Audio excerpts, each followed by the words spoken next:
Attach और detach है ना, सिलेक्टिन का रोल है, और जो फॉर्मली अटैच हो जाते हैं, ठीक है, वो है इंटीग्रिन का रोल है।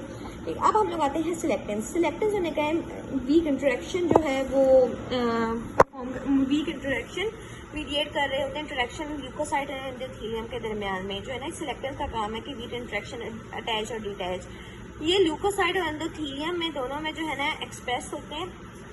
ठीक है, और that contains an extra cellular domain that bind sugar, hence the name lectin part of the name. ठीक, अब जो फैमिली के अब सिलेक्टिव्स में 3 आ जाते हैं, EPL। ठीक है, EPL ये 3 आती हैं। E जो है जैसे हम लोग 2D62E बोलते हैं। ठीक है, 62E E सिलेक्टिन और CD62P P सिलेक्टिन। अब E सिलेक्टिन और P सिलेक्टिन जो है ना वो दोनों क्या कहाँ पे एक्सप्रेस हो रहे होते हैं, मैं आपको इसमें डायग्राम में भी है, इसमें है, I don't know is the diagram yet. हाँ, ये देखो, ये P सिलेक्टिन है और ये जो है ना E सिलेक्टिन है। ठीक है, अब जो P सिलेक्टिन और E सिलेक्टिन है, तीसरा होता है L सिलेक्टिन इसमें नहीं। ठीक है, P सिलेक्टिन और E सिलेक्टिन ये दोनों जो है ना एंडोथेलियम पे। ठीक है, E सिलेक्टिन की सबसे पहले बात करते हैं, तो E सिलेक्टिन एंडोथेलियम के साथ इसका अटैचमेंट होती है, और जो P सिलेक्टिन के वो एंडोथेलियल के साथ साथ प्लेटलेट्स। ठीक है, P सिलेक्टिन के साथ प्लेटलेट, P फॉर प्लेटलेट्स, और इसके साथ एंडोथेलियल के साथ इसमें अटैचमेंट होती है, E फॉर सिर्फ एंडोथेलियल के साथ इसके साथ अटैचमेंट हो रही होती है। अगर हम बात करें L की, L सिलेक्टिन जो है ना नाम से ही L leukocyte, E endothelial, P platelet endothelial, L से ल्यूकोसाइट इनके साथ हो रहे होते हैं, उसका है 62L 62 CD 62 नाम है, और उसके बाद L वगैरह आ जाता है। अब ये तो हो गए हमारे पास रिसेप्टर्स। ठीक है, ये सारे रिसेप्टर। अब इनके लाइगेंड्स क्या हैं? लाइगेंड्स जो हैं वो होते हैं, the ligands for selectives are sialic acid containing oligosaccharides bound to the glycoprotein molecules. ठीक है, लाइगेंड क्या होते हैं? सैलिक एसिड होते हैं जिसमें ओलिगोसैकेराइड्स होते हैं, और ये ग्लाइकोप्रोटीन बैकबोन से जो है ना वो जुड़े होते हैं। सैलिक एसिड कंटेनिंग ओलिगोसैकेराइड जो कि ग्लाइकोप्रोटीन बैकबोन के साथ जुड़े होते हैं।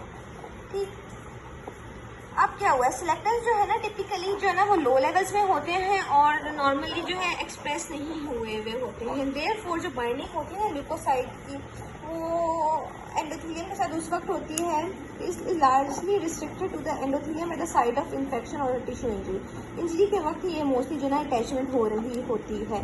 फॉर एग्जाम्पल अगर हम लोग बात करें कि वो एंडोथेलियल सेल्स जो कि एक्टिवेट ही नहीं हुआ होता, उसमें P सिलेक्टिन हमने देखा था एंडोथेलियम और प्लेटमेट्स में होता है, वो मोस्टली जो है ना वेबल प्लेट बॉडीज में पाया जाता है। ठीक है, वो किस में पाया जाता है? वेबल प्लेट बॉडीज में पाया जाता है, और ठीक है फाउंड इंट्रासेलुलर। ठीक है, इंट्रासेलुलर वेबल प्लेट बॉडीज में P से प्लेट हो गया, हर वेबल प्लेट बॉडीज में पाया जाता है। लेकिन जैसे ही हिस्टामिन या थ्रोम्बिन जो साइटोकाइंस हैं या मीडिएटर्स हैं वो आते हैं, और P सिलेक्टिन जो है ना वो सेल सरफेस पे डिस्ट्रीब्यूट हो जाता है। देखो, अगर पहले सेल्स जो है ना उसमें उसके पास सिग्नल्स नहीं है, वीक इन्फ्लेमेशन है या ये मीडिएटर्स है, तो P सिलेक्टिन जो है ना ये हम लोग इसे बोलते हैं वेबल प्लेट बॉडी। ठीक है, इसके अंदर इंट्रासेलुलर जो है ना मौजूद होता है। लेकिन अब जैसे ही हमारे पास कोई सिग्नल आया, जैसे हिस्टामिन आ गया, थ्रोम्बिन आ गया, ठीक है, इसमें आया हमारे पास हिस्टामिन और थ्रोम्बिन आ गया। ठीक है, अब ये आया तो ये जो P सिलेक्टिन है ये ऊपर जाके इतने सेल सरफेस पे जो है ना वो अटैच हो जाएगा। इस तरह ये होता है। सिमिलरली E सिलेक्टिन और का जो लाइगेंड और जो L सिलेक्टिन का लाइगेंड है ना, वो एंडोथेलियम में उस वक्त ही प्रोड्यूस वो अटैच होते हैं। ठीक है, एंडोथेलियम में उनके सिर्फ लाइगेंड उसी वक्त अटैच होते हैं जब इनकी स्टिमुलेशन हो इंटरल्यूकिन 1 से और ट्यूमर नेक्रोसिस फैक्टर से। देखो, P सिलेक्टिन के लिए हिस्टामिन और थ्रोम्बिन ज़रूरी है, और L और E के लिए जो है वो है इंटरल्यूकिन फैक्टर 1 और ट्यूमर नेक्रोसिस फैक्टर।